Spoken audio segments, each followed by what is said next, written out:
Hey guys, make sure you stay until the end. If you make one common mistake, you can spend thousands of dollars on parts and diagnostics you don't need. Stay with us and we'll explain what we're talking about.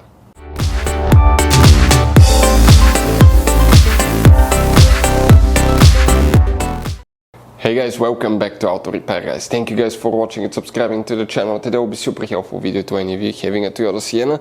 This generation right here from year 2011 to year 2020. If you have one of those, you have a problem where your Toyota Sienna overheats. Stay with us, we'll explain what can easily cause that, what to start checking first, which fuse relay you need to check specifically for that, what else can cause it, how to fix it, where you can buy cheap parts, tools, fuses, relays at a good price, quick shipping, that way you do not waste your money and time, and why it's important to test fuses and relays.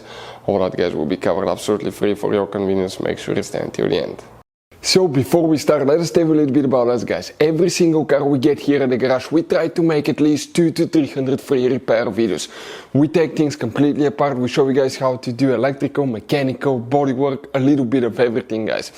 If you have one of those vehicles that we're making videos on, subscribe. We'll put quite a few videos that can save you thousands of dollars in future repairs. Altogether guys, on our channels we have more than 12,000 free repair videos that can save you thousands of dollars. Now, also if you need to buy any parts, tools at a good price, quick shipping, that way guys you do not waste your money and time, we'll share in our videos where you can buy parts, tools, fuses, relays, because some fuses guys and relays are specific, especially for that Toyota Sienna. You have those special fuses right here. You also have that special integration relay right here, and the other relays, we'll put a link in the description of the video below where you can get them at a good price, quick shipping guys, because sometimes they could be also really hard to find. So let's go ahead and start on it now. So now guys, okay, if your Toyota Sienna overheats, what you will need to check, let's go ahead and explain on this 2014 Toyota Sienna right here.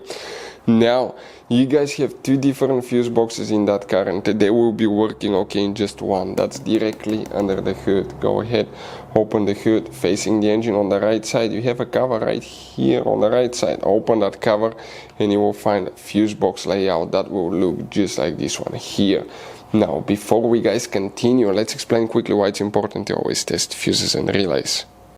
So it is super important guys to always test fuses and relays, and something else as well, common mistakes people make. Sometimes you may think that a fuse is good, or you cannot actually see if the fuse is clearly burned, and in that case guys you may put the fuse back together and you may end up spending money and time on parts you don't need, and all we had to do is just test the fuse. So we'll put a link in the description of the video below how to test the fuse. It takes only a few seconds to find out for sure if it's good or bad. The same thing for relays guys, okay? Some of those could be really expensive on cars, so we'll put a link in the description of the video below how you can test relays. And for some certain fuses guys, it's important to disconnect the car battery when removing them, otherwise you can burn the electronics. And for instance, working on airbags, fuses or anything like that, you need to wait at least 1 hour after disconnecting the car battery, and if you're not qualified and certified to work on airbag system, I will never recommend to do that guys. But when disconnecting the car battery guys, okay, common mistake people make, it's important to know which battery terminal you reconnect first. If you do it the wrong way, you can burn electronics modules. How we know about that? We burn before the traction control module on BMW that cost us $2,000 guys. So we'll put a link in the description of the video below which battery terminal to disconnect first. Check it out for your convenience. Here guys, what you will need to check, okay, one fuse specifically guys, okay, is for the radiator fan. And now you start wondering, okay, which one exactly is that fuse and where you can find it. If you look at that fuse now right here, that's fuse number 24, that's your radiator fan fuse, that special fuse. We'll put the link in the description of the video below where you can get it from. Check that one if your Toyota Sienna overheats. Also check the relay for the radiator fan as well. And now you wonder guys, okay, where is that relay located? It's that big square relay on the bottom right here that you will need to check right there.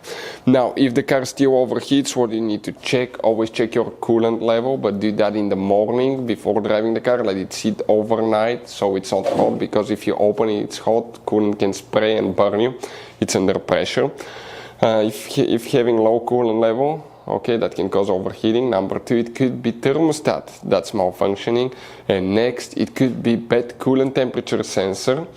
It could be disconnected coolant temperature sensor or broken wire to the radiator fan signal wire from the engine computer that can cause it as well. Those are some of the most common things that we see at the shop. Also, it could be a bad water pump in some cases, but we don't see that quite often. Hopefully the video will be helpful. Thank you for watching and see you guys next time.